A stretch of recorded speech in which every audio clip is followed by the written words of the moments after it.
book that wasn't any bigger than that, and it had all the duties in it, including a page and a half of the wedding ceremony. Uh-huh.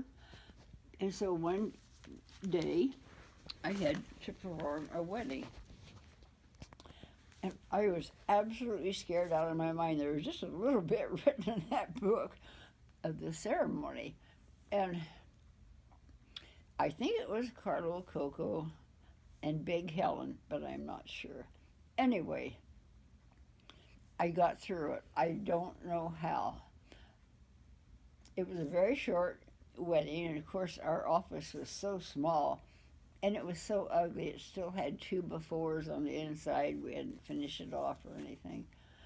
And I performed the ceremony. They left, and I thought, what if I don't do it right?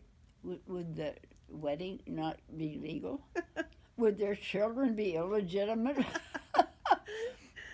And after they were gone, I went out into the store part of our building, found a bucket of tar, and sat down and shook. Oh. And then afterwards, I decided I was never going to perform a wedding because the groom, I think they went outside for a while. The groom had a major heart attack.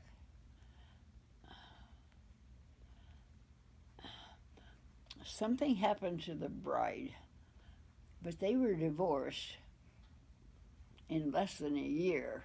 So I decided that I was not good luck for a wedding. But whoever the groom was, I think it was Carlo Coco, whenever he saw me, he would say, "You married me one time, do you remember that?" Then I've told you what happened to Big Helen. No, huh? No. Big Helen was really a big woman. She must have been 6 feet. And she had hair that came down to her waist. She had never cut it in her whole life.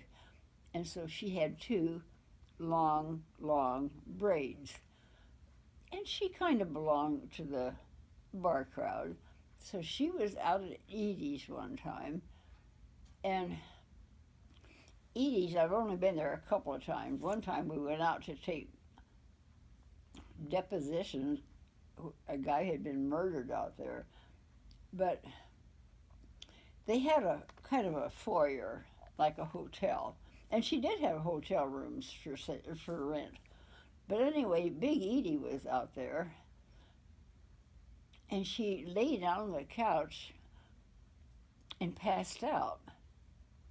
Well, the way she was lying on there, one braid was where it should be, and the other one had flopped over the edge of the end of the pillow end, and it was hanging down. Well, Ward Showalter, who was 19 years old, part native, dandy fellow, but he was 19 and he was just full of you know what. And he had a call. He drove a taxi. He had a call to go out to Edie's and pick up somebody, which he did. But there was Edie passed out on the couch. Edie or Big Helen? Pardon? Edie or Big Helen? Oh, no. Big Helen was passed out on the couch with this braid hanging down. Well, all 19-year-old men in Kenai in those years carried a knife. And he could not help himself. He undid his knife, and he went over and he cut that braid off. Oh, no. He made the rounds of the rest of the bars, holding it up, and he said, "Me big Indian, me scalp 'em squaw." Big Edie, Big Helen, Big Helen sooner or later woke up, and she was horrified. She was mad. She came down to the commissioner and wanted to start some kind of a suit to punish Ward. which came before Stan. And Big Edie came into the Big little- Helen. I'm Yeah, sorry, yeah. that's okay. Big Helen came into the courtroom, and she had her hair, the one braid around her head, like she many times wore it, and she had a scarf on it. And so when it came time for her to present the evidence of this assault, she took off her scarf, and of course there was this chunk of hair like this, and then the long braid. Well, of course, Stan had to find Ward guilty because he was proud of the fact that he was guilty. And I don't know what they did to Ward. I don't remember if he had to pay a fine or if he had to go to jail for a couple of days or what. But anyway, something. But Big Helen finally went over and got her other braid cut off, and she got a permanent, and she looked 10 times as good and as young as she did with that long straight hair. Wow. Huh. I don't know what happened to Big Helen. In 71, we left downtown Kenai, so I do not know. That would be an interesting story to follow, see what did happen to her. What was her last name, do you know? Have no idea. Have no idea.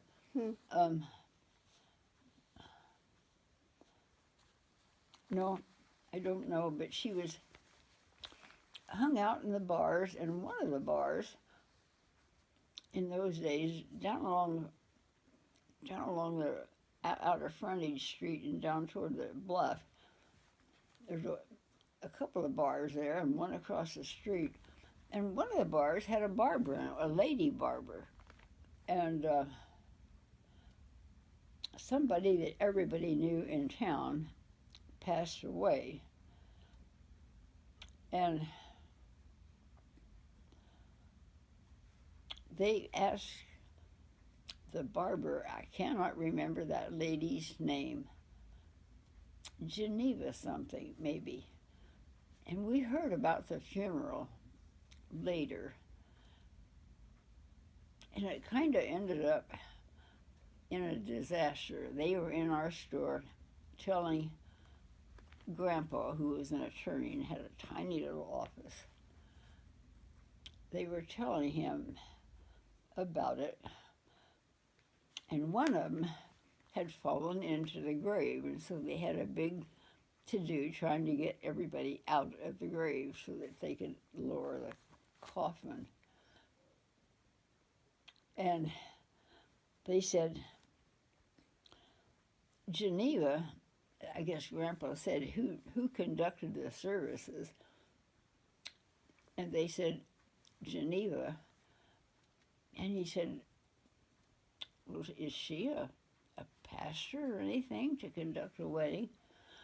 Well, he didn't know. He didn't think so. But she had a book. So, So she was qualified.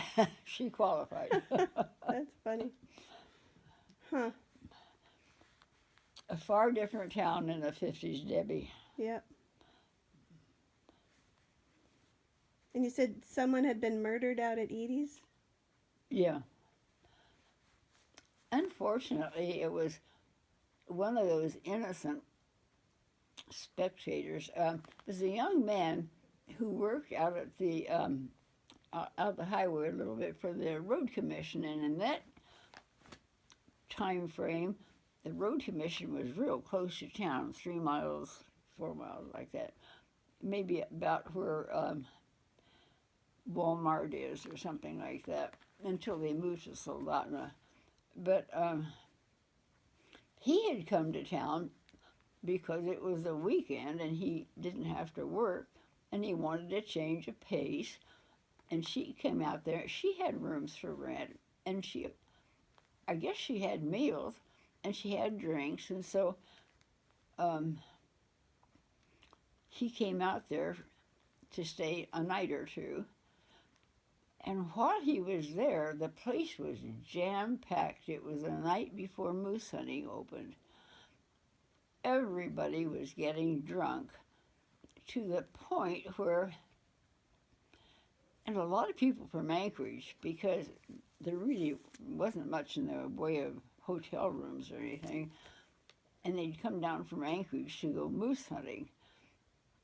And they got to the place where one guy had a bow and arrow, and he was clear across the room from the jukebox. And one of those old jukeboxes where you punched a certain button to play a certain record. And this guy was sitting clear in the back. It's a kid. And they were shooting an arrow to hit the button that they wanted played. No. Oh, no. I don't know what else happened or what triggered it, but I think the young man decided they were too loaded for him, and he started up the steps. And what happened, I don't know, but one young kid from Anchorage shot him, and really, I think by accident, but he was dead. And by that time, it was quite late at night, and we got a call. Right then, we were without a marshal in town, which happened all the time. And so Stan had to go out, and he wanted me to come with him. And I picked up my old typewriter. It wasn't a portable, it was an old regular typewriter model. And I took a bunch of papers, and I went out there and took some statements for people, for Stan, and left the baby, Tucker, home with Eric. And I guess that was the end of it, except the young man that did that was a miner, and his grandfather had brought him down from Anchorage to go moose hunting with him. And he talked to Stan, and he said, well, I want to talk to him. Now, I don't know what the boy's name was now, and see what in the world he was thinking. And Stan said, do you know that you're in a lot of trouble, too, because you brought that kid in here? And there again, it was turned over to a higher court than what we had. I don't know whatever happened to it, but it was a terrible time. And Edie did a lot of good things. She would help out people, but there were some awful stories about her, too. She would keep GIs that came in from the base down in the basement when they were really drunk and get all of their money, of course. And she did help some people. But anyway, she was not what I would call a stirring character. Colorful. She was colorful. Yeah, she was colorful.